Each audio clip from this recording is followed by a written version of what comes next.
नमस्कार दोस्तों, आइए हम लोग पॉपुलेशन ज्योग्राफी की शुरुआत करते हैं। दोस्तों, यह मेरा नोट्स है और इस राइटिंग पे मत जाइएगा, मैं जो बोल रही हूँ मेरा कंटेंट है उस पर ध्यान दीजिएगा, ठीक है। तो दोस्तों, पॉपुलेशन ज्योग्राफी जो है ह्यूमन ज्योग्राफी का एक ब्रांच है। क्या है यह? ह्यूमन ज्योग्राफी का एक ब्रांच है। और यह जो आया था 1900 रिसेंटली आया। कब आया? 1960 ईस्वी में आया। पॉपुलेशन जियोग्राफी का जो नींव डालने वाला कोई था तो पहली बार जीटी त्रिवार्था थे। कौन थे? जीटी त्रिवार्था। जीटी त्रिवार्था ने पहली बार पॉपुलेशन जियोग्राफी का नींव डाला। और जीटी त्रिवार्था कहाँ के थे? ये तो अमेरिकन जियोग्राफर थे। और दोस्तों, पता है इन्होंने एक बुक भी लिखा। ये बुक के दो ब्रांच था। बुक का नाम था अ जियोग्राफी और population, a geography of population world pattern. और क्या नाम था? जियोग्राफी और पॉपुलेशन वर्ल्ड पैटर्न। दोस्तों, पता है जब ये न्यू ब्रांच आया ह्यूमन जियोग्राफी का, ये पॉपुलेशन जियोग्राफी, उसके बाद ये 9 साल बाद बुक लिखा, यानी इसमें 1969 में यह बुक प्रकाशित हुआ। इस बुक के 2 पार्ट थे। पहला का नाम था जियोग्राफी और पॉपुलेशन इन पास्ट, और सेकेंड था ऑल कैरेक्टरिस्टिक ऑफ पॉपुलेशन, ठीक है। तो ये इनका बुक का नाम है। दोस्तों, इसके बाद पता है हम लोग डाटा जब कलेक्ट करते हैं तो 2 तरह से डाटा को कलेक्ट करते हैं सेंसस, मतलब किसी पॉपुलेशन का, ठीक है। कौन कौन? पहला है प्राइमरी डाटा, दूसरा है सेकेंडरी डाटा। प्राइमरी डाटा को ही हम लोग कहते हैं बेसिक डाटा, रॉ डाटा, या फिर हम कह सकते हैं रॉ डाटा। और ये आंकड़ा इसमें क्या होते हैं? आंकड़ों को पहली बार एकत्रित करते हैं। और सेकेंडरी डाटा क्या होता है? यह प्राइमरी डाटा पर बेस होता है और यह ब्रॉड बड़े एरिया पर अप्लाई करते हैं। यहाँ देखिए, आप यहाँ नोट में देख सकते हैं माइक्रो लेवल पर प्राइमरी डाटा का यूज़ होता है, लेकिन मैक्रो लेवल पे क्या करते हैं हम लोग? सेकेंडरी डाटा के यूज़ करते हैं। फॉर एग्जांपल, पूरे कंट्री का अगर हम लोग किसी तरह की डाटा लेते हैं तो हम लोग सेकेंडरी डाटा के यूज़ करते हैं। और छोटे छोटे किसी गांव, किसी मोहल्ले में है ना, तो इस तरह की प्राइमरी डाटा का यूज़ होता है, ठीक है। उसके बाद हम लोग बात करते हैं सेंसस यानी जनगणना की। दोस्तों, किसकी? जनगणना की बात करते हैं।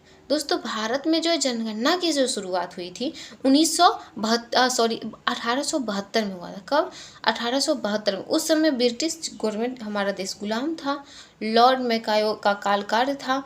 और उसी समय पहली बार भारत में जनगणना की शुरुआत करी गई थी, लेकिन यह कंटिन्यू नहीं चला। देखो, नियमित रूप से 1872 में हुआ था, ये कंटिन्यू नहीं चला, लेकिन नियमित रूप से प्राय 10 वर्ष के अंतराल पर जो जनगणना शुरू हुआ वह हुआ कब? 1881 में पूर्ण जनसंख्या, ये लॉर्ड रिपोन के कार्यकाल में हुआ, ठीक है। और भारत की जो सबसे उच्च अधिकारी हैं register general and census commission of India, वो वर्तमान के क्या हैं? विवेक जोई। वही मतलब जनगणना का क्या करते हैं? सेंसस की मतलब कलेक्ट करने का काम करते हैं, उस पर कार्य करते हैं, ठीक है।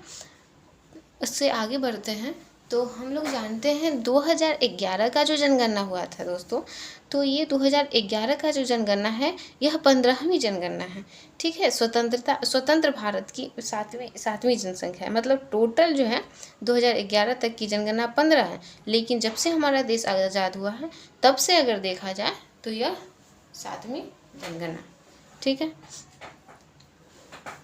और उस समय दो चीज़ें को ऐड किया गया। 2 चीज़ों को क्या किया? 200 मतलब 2011 में ऐड किया गया। पहला है national population register. National population register, इसमें क्या होता है?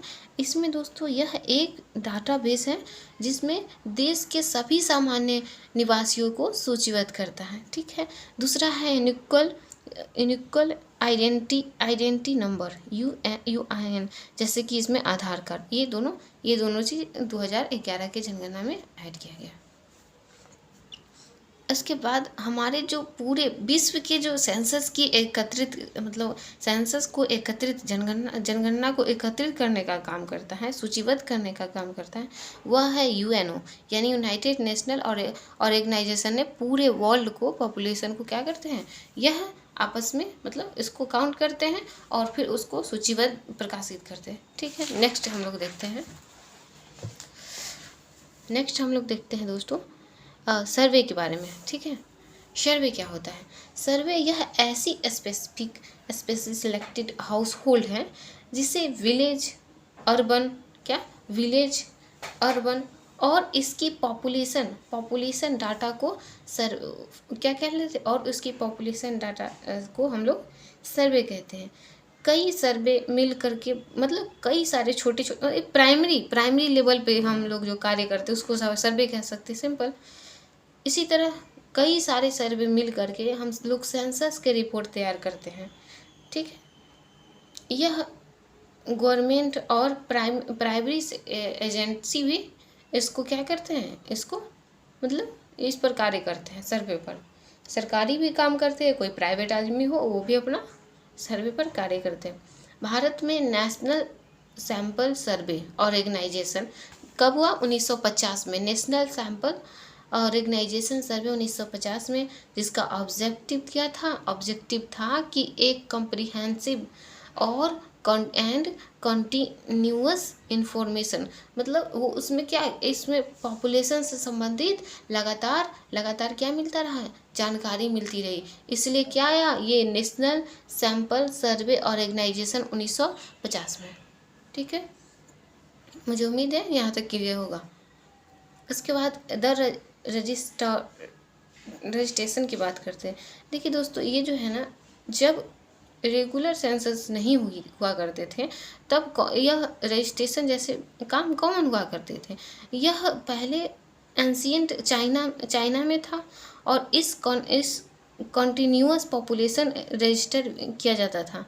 चाइना के रजिस्ट्रेशन जैसे एक सिस्टम जापान में था जिसको हम लोग कोस्की कहते हैं, और क्या कहते हैं, कोस्की कहते हैं, और इसकी हाउस होल्ड रजिस्टर कहा जाता था।